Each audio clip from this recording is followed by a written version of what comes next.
Selamat siang dan salam sejahtera bagi kita semua. Perkenalkan, kami dari kelompok 10 ingin melakukan tugas wawancara demi memenuhi tugas sosiologi antropologi dengan Ibu Putri Atika selaku dosen pengampu. Nah, adapun tugas wawancara itu mengetahui bagaimana suatu organisasi tersebut terbentuk, kegiatan-kegiatan yang rutin, baik norma, nilai, apa saja yang berlaku di organisasi tersebut. Adapun anggota dari kelompok 10 yang pertama, saya sendiri Nafisa Saada. Dan saya Jonathan Eko. Saya Happy Purnama ya. Baik, selamat menonton. 6 hours later, tomorrow, the next day, 2,000 years later. Halo kakak-kakak semua. Halo. Perkenalkan, nama saya Happy Santi Purnama Gea. Saya dari Universitas Negeri Medan, khususnya Fakultas Ilmu Sosial, Prodi Pendidikan Sejarah. Nah, tujuan saya ke sini untuk mewawancarai kakak-kakak tentang apa komunitas yang sedang kakak-kakak jalani saat ini. Nah, sebelum itu saya ingin tahu komunitas apa yang sedang kakak-kakak jalani saat ini, serta saya ingin tahu dengan siapa saya berbicara. Oke baik, kami dari komunitas DKUM, dari kita untuk mereka. Perkenalkan, nama saya Sandro Arion. Dan saya Gia Cinta Saryamani. Saya Grace Bunga Selamat. Baik, sebelum kita masuk pada pertanyaan yang pertama, saya ingin kakak-kakak di sini kita wawancaranya relax, santai aja, biar wawancaranya enak. Oke, sekarang kita masuk pada pertanyaan yang pertama, yaitu bagaimana kakak dapat mendeskripsikan komunitas ini? Oke baik, DKUM atau dari kita untuk mereka ini adalah komunitas yang berdiri baru dimulai dari tahun 2024 akhir. Nah, komunitas ini berdiri awalnya karena ada organisasi gereja dari Youth GBI Bethlehem. Tapi DKUM ini kami mau biar setiap generasi-generasi muda berbagai kalangan itu kumpul nih dalam satu komunitas tanpa melihat latar belakang agama, budaya maupun organisasi mana, untuk sama-sama bergerak untuk masyarakat. Nah, DKUM makanya kami kasih judul dari kita untuk mereka. Seberapapun yang kami punya, kami akan salurkan untuk masyarakat gitu. Oke Kak, terima kasih. Sekarang saya ingin masuk dalam pertanyaan yang kedua, yaitu apa saja tujuan dari komunitas DKUM ini? Nah, DKUM itu adalah komunitas pelayanan sosial yang bertujuan untuk memberikan makanan yang bergizi, memberikan limbah gratis kepada anak-anak dan masyarakat yang membutuhkan. Selain itu, DKUM juga sebagai sarana atau wadah dapat menyalurkan kasih dengan melakukan aksi nyata seperti memberi makanan kepada anak jalanan, memberikan bimbel gratis bagi anak-anak yang membutuhkan yang tidak dapat bersekolah. Dan juga DKUM ini adalah wadah untuk bagi anak generasi muda atau anak-anak muda yang untuk ikut dalam kegiatan baru atau melihat lingkungan baru yang ada di masyarakat ini, sehingga mereka dapat ikut serta dalam membantu untuk meningkatkan lingkungan sosial mereka. Baik, terima kasih Kak. Sekarang kita masuk pada pertanyaan yang ketiga, yaitu apa saja aturan yang berlaku di dalam komunitas DKUM ini? Oke, mungkin ada beberapa untuk aturannya. Yang pertama itu ada kayak hormat sesama anggota, dan yang kedua ada kami bertoleransi kepada berbagai agama dan suku apapun itu, dan kami tidak memandang apa agama mereka, apapun suku mereka itu. Dan yang ketiga itu, yang lebih penting itu adalah sopan. Harus sopan kepada semua orang, yang maupun yang kecil, besar maupun dewasa. Oke, baik, kita masuk pada pertanyaan yang keempat, yaitu apa saja manfaat komunitas ini bagi identitas sosial kakak?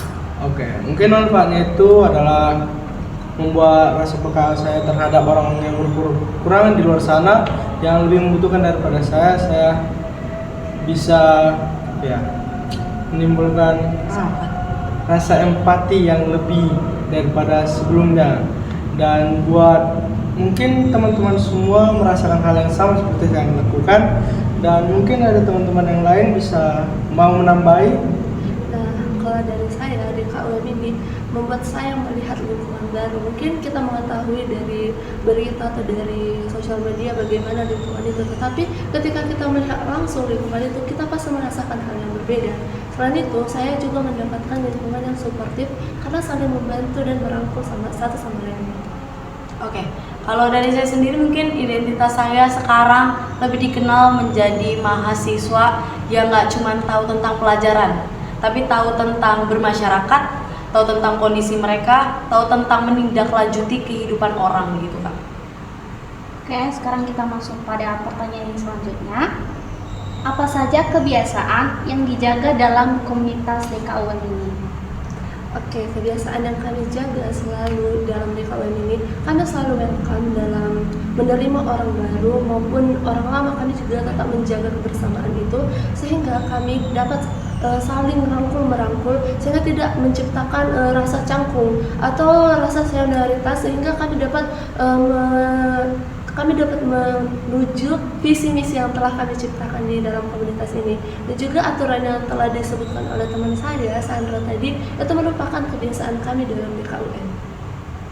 Oke, sekarang kita masuk pada pertanyaan selanjutnya, yaitu kegiatan apa saja yang sering dilakukan dalam komunitas DKUN ini? Oke, tadi udah banyak ya disebutin sama rekan-rekan yang lain, apalagi di tujuan tadi, di situ semua ada. Nah, ini mungkin lebih spesifiknya untuk kegiatan sendiri kami lakukan setiap akhir bulan itu ada bagi-bagi makanan ke sekeliling kota Medan. Nah, itu uangnya dari mana? Uangnya dari setiap orang-orang yang mau ikut andil. Kami nggak memandang latar belakang apapun, tapi mau ngasih sukarela 2.000 pun, 5.000 pun, itu kami nggak standarin Kak. Nah, dari situ uangnya setelah terkumpul dari tanggal 1 hingga akhir bulan. Nah, akhir bulan akhirnya kami kumpulkan, lalu kami buat menunya apa saja dan tujuannya kemana saja. Itu untuk mungkin kegiatan pertama. Lalu kegiatan kedua yang akan kami mulai dari minggu depan, itu di setiap hari Jumat kami ada ngajar bimbel di Desa Medan Estate. Itu di Dusun 3. Nah, tepatnya kami akan mengajar dari berbagai kalangan mahasiswa. Itu ada fakultas berbeda-beda, seperti teman saya ini dari biologi, ini dari pariwisata. Nah, jadi skill basicnya aja, baik itu matematika, bahasa Inggris, apa yang mereka punya nanti mereka salurkan ke anak-anak itu.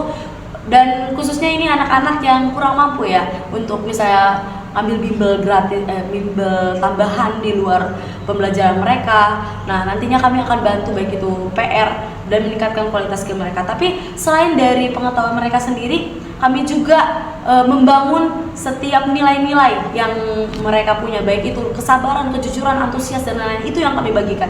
Jadi nggak sebatas tentang pengetahuan.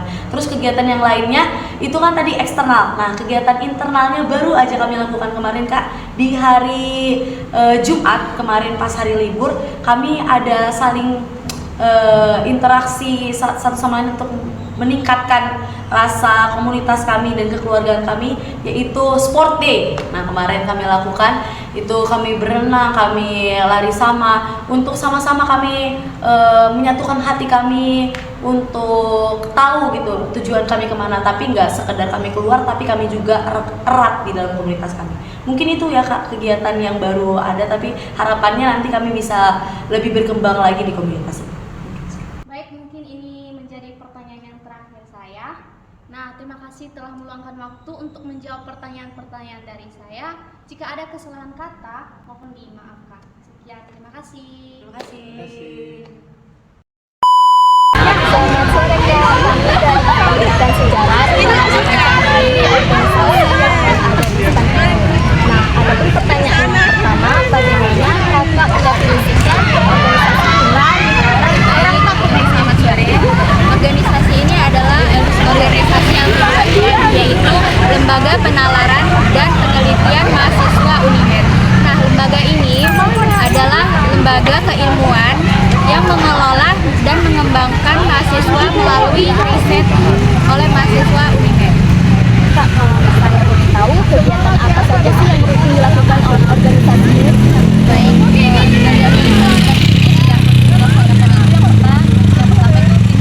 di mana studi itu terbentuk dari satu kelompok. Nah, di kelompok itu kami sering sharing tentang apa saja, kayak sharing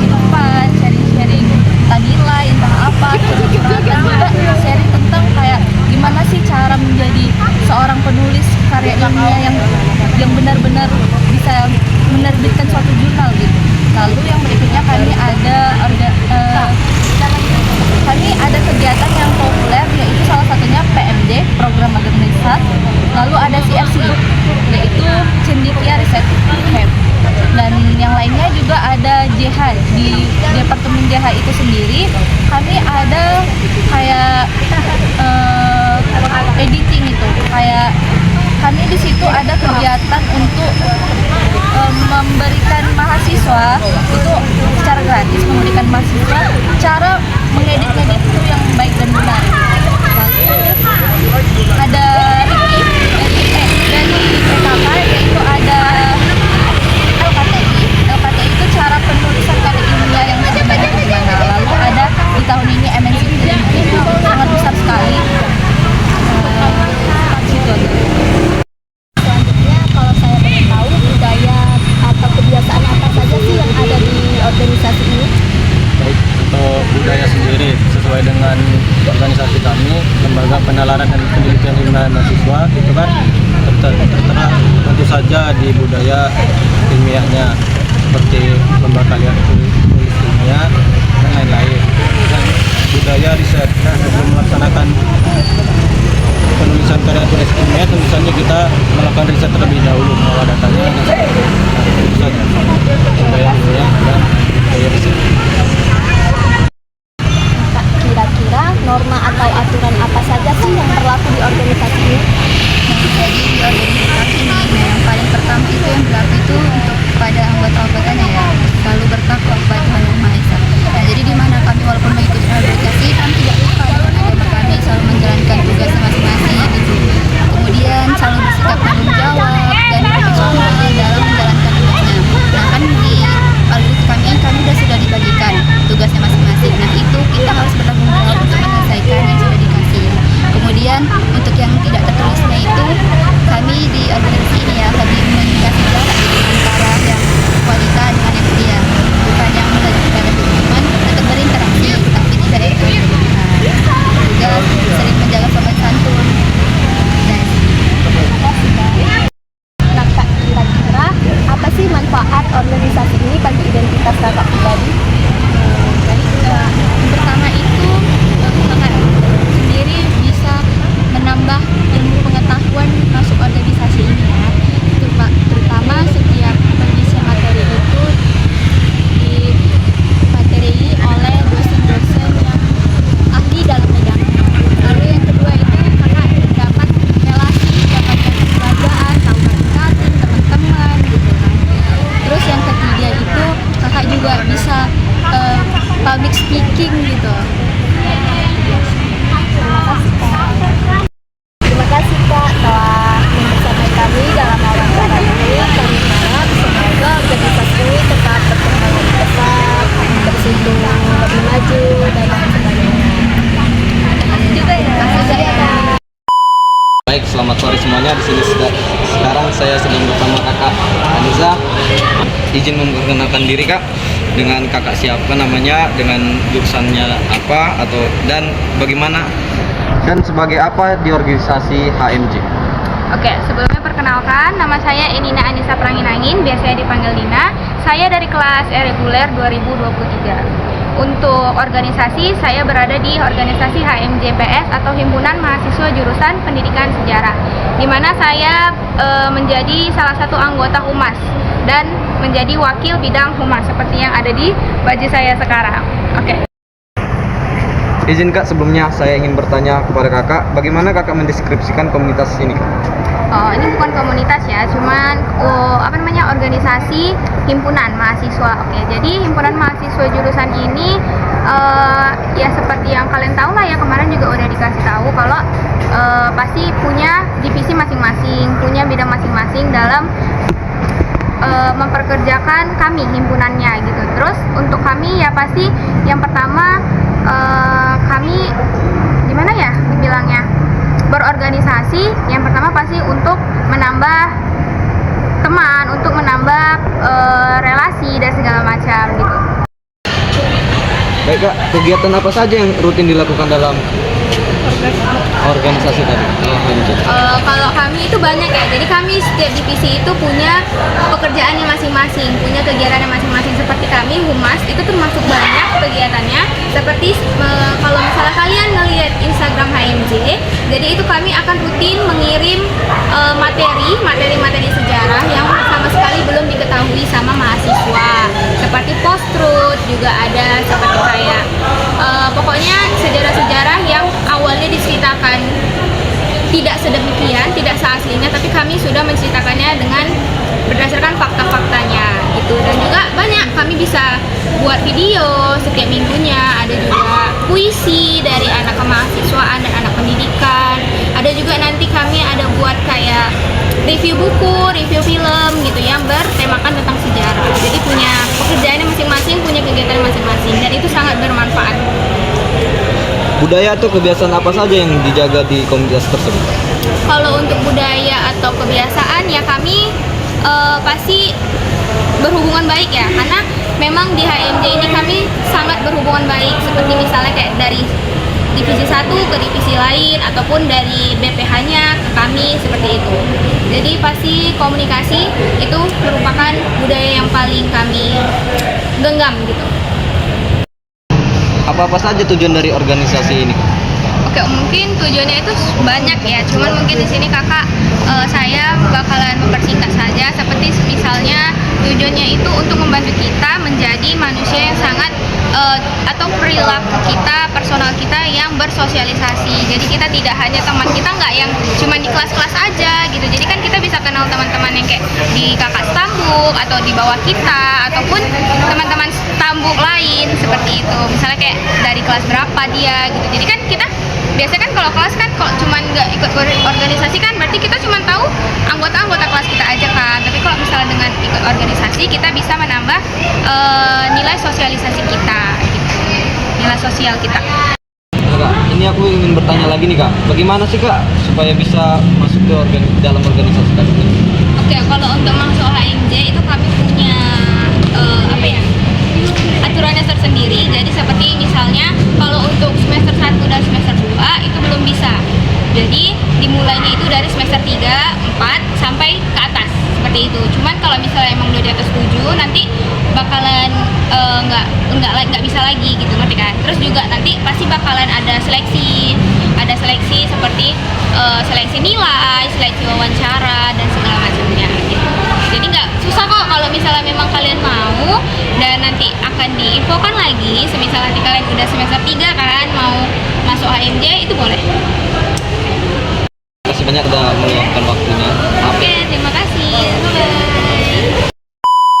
Baik, adapun kesimpulan yang dapat kami ambil dari hasil wawancara kami, yaitu yang pertama, bahwa organisasi itu sangat penting dalam membentuk identitas seseorang. Karena dengan adanya organisasi, kita bisa berinteraksi dengan sesama, terus meraih informasi, pengetahuan, dan lain sebagainya. Yang kedua, dengan adanya organisasi, kita bisa menjalin solidaritas yang kuat, tradisi-tradisi yang kita pertahankan, dan lain sebagainya. Mungkin ini saja yang dapat kami sampaikan dari hasil wawancara kami. Lebih dari kurang kami mohon maaf. Assalamualaikum warahmatullahi wabarakatuh. Terima kasih semuanya.